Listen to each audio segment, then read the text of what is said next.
High friends, welcome back to my channel once again. তো আমি এই ড্রেসটা পরে রেডি হয়ে গেছিলাম আর মন্দারমণিতে এসে এটা হলো নেক্সট ডে সকালবেলা। আর আমরা ভেবেছিলাম নলেন গুড় একটু নিয়ে যাব, এখানে যেহেতু সব জায়গায় গুড় এরকম হচ্ছিল। তো আমরা আমাদের টোটো কাকুকে বলাতে টোটো কাকু এখানে নিয়ে এসেছিল। তো আমরা এসে দেখলাম এখানে গুড় বেশ হচ্ছে। আর অরিন্দ্রজিৎ নেবে বলে ঠিকও করেছিল, ও নিয়েও নিয়েছিল, তবে এই গুড়টা না পুরো ঠকিয়েছে। তোমরা এখানে এলে কখনোই গুড় নেবে না, কারণ গুড়টা পুরো পরে জমাট বেঁধে চিনি দলা হয়ে গিয়েছিল।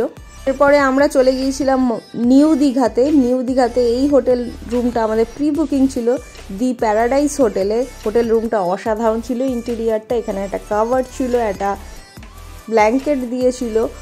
আর এদিকে অরিন্দ্রজিৎ আবার বাইরে পায়চারি করছে, ও বলছে তাড়াতাড়ি বেরো, আমরা একটু সাইট সিনটা করে আসি।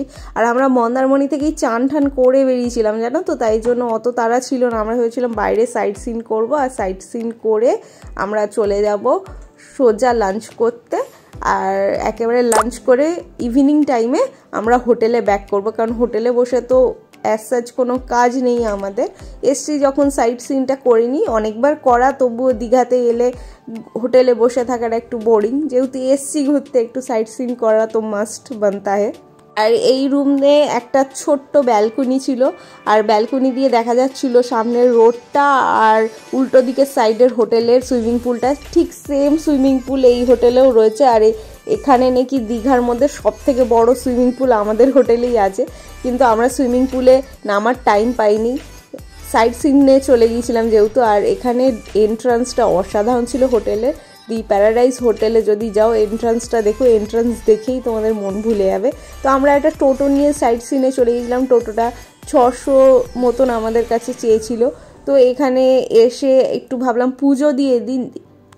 তো পুজো দিতেই আমরা গিয়েছিলাম দেপালে। কালকে পুজোটা হলে বেটার হতো, একেবারে সঠিক দিনে পুজো হতো, অ্যানিভার্সারির দিনে। তো সেটা তো হলো না, নেক্সট দিন, তাই আমরা পুজো দিতে চলে গেছিলাম। বাবাকে পুজো দিয়ে, মানে শিব ঠাকুর এখানে মন্দির ছিল, তারপরে এখানে একটা রাধা কৃষ্ণেরও মন্দির ছিল ছোট, সেখানে দর্শন করলাম। দুর্গা মাকে দর্শন করে মন্দির প্রাঙ্গণটা তোমাদের সাথে শেয়ার করে দিচ্ছি। আর এটা হলো মানে বাবা শিবজির যে এন্ট্রান্স মন্দিরের, সেটা।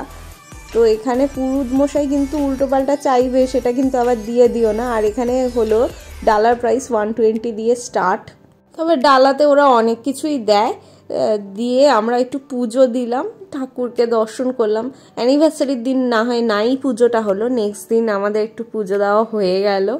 আর এখানে প্রাঙ্গণে একটা দুধ পুকুর রয়েছে, সেখানে আমরা পা ধুলাম। আর এখানে না গাছে লোকে মান্নাত মাঙ্গার জন্য, মানে মান্নাত করার জন্য দড়ি বাঁধে, সেটাও আমরা বেঁধেছিলাম। এরপরে চলে গিয়েছিলাম মোহনাতে গিয়ে আমরা একটু ঘুরছিলাম। আর এখানে একটা খুব সুন্দর পেয়ারা মাখা কাকিকে দেখতে পেলাম যে পেয়ারা মেখে দিচ্ছিল। তো আমি ভাবলাম একটু পেয়ারা মাখা খাওয়া যাক। অরিন্দ্রজিৎকে বললাম, অরিন্দ্রজিৎ বলে পেয়ারা মাখা সেটাও খাইনি আগে, ওর খেয়ে বেশ ভালোই লাগলো। তোমরা কারা কারা পেয়ারা মাখা খেতে ভালোবাসো, আমার একটুখানি থামস আপ দিয়ে দিও। আরও তো অনেক কিছু ছিল, আমার খেতে তো খুবই ইচ্ছে করছিল, কিন্তু একা এত কিছু খাবো কিভাবে। অরিন্দ্রজিৎ তো টক একদম খায় না, নইলে অনেক রকম আইটেম ছিল যেগুলো আমার খাওয়ার ইচ্ছা ছিল। কামরাঙ্গা, তারপরে কদবেল, শসা, আমও ছিল এই সিজনে, ভাবো। যাই হোক, হালকা শীত পড়ছে, তবু এই সিজনে আম পাওয়া যাচ্ছে, তাও আবার মাখা। আমের প্রাইসটা একটু বেশি ছিল, তবে আম তো খাওয়া যাবে না, টক হবে, অরিন্দ্রজিৎ খেতে পারবে না। এরপরে আমরা চলে গিয়েছিলাম একটা কাজু বাগানে। এখানে কাজু বাগানটায় বেসিক্যালি কাজুর গাছপালা রয়েছে, কিন্তু কাজুর বাগানে কাজু তো দেখতে পাইনি, কারণ এটা সিজনই নয় কাজুর। তো এখানে এই বাগান বিলাসের একটা সুন্দর গাছ ছিল, সেখানে দাঁড়িয়ে কিছু সেলফি তুলেছিলাম আমরা। আর এই বিচটাতে একটুখানি ঘুরেছিলাম তখন একটা ছোট্ট ক্লিপিং নিয়েছিলাম।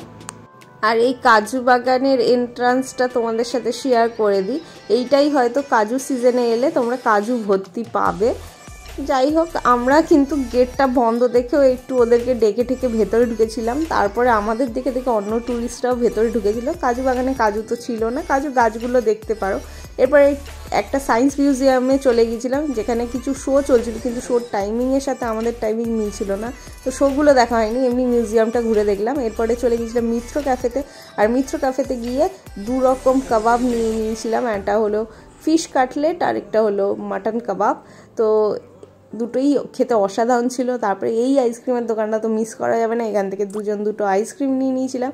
রাত্রেবেলা ওর খিদে ছিল না, ও নিয়ে নিয়েছিল স্যুপ, আর আমি নিয়ে নিয়েছিলাম একটা এগ থালি।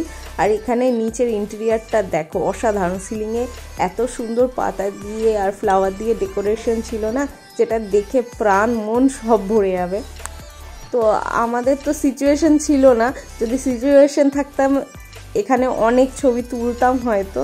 তো হোটেল প্যারাডাইসটা তোমরা যদি যাও আমি একবার রেফার করব থাকার জন্য, ভালো, ওদের সার্ভিসিংও ভালো। আর স্টাফদের কিছু রিকোয়েস্ট করলে বা কিছু বললে ওরা ইমিডিয়েটলি ওদের যেটা রিকোয়েস্টটা পূরণ করা যায় সেটা পূরণ করার চেষ্টা করে। যাই হোক, সকালবেলা এই যে আমাদের সুইমিং পুল, সকালবেলা ব্রেকফাস্ট করতে চলে এসেছি। আর একটা মশলা আন্ডা, আলু পরাটা, দই, আচার দিয়ে আর চা দিয়ে ব্রেকফাস্টটা কমপ্লিট করে সমুদ্রের সাথে দেখা করে সমুদ্রকে বাই করে রওনা হলাম।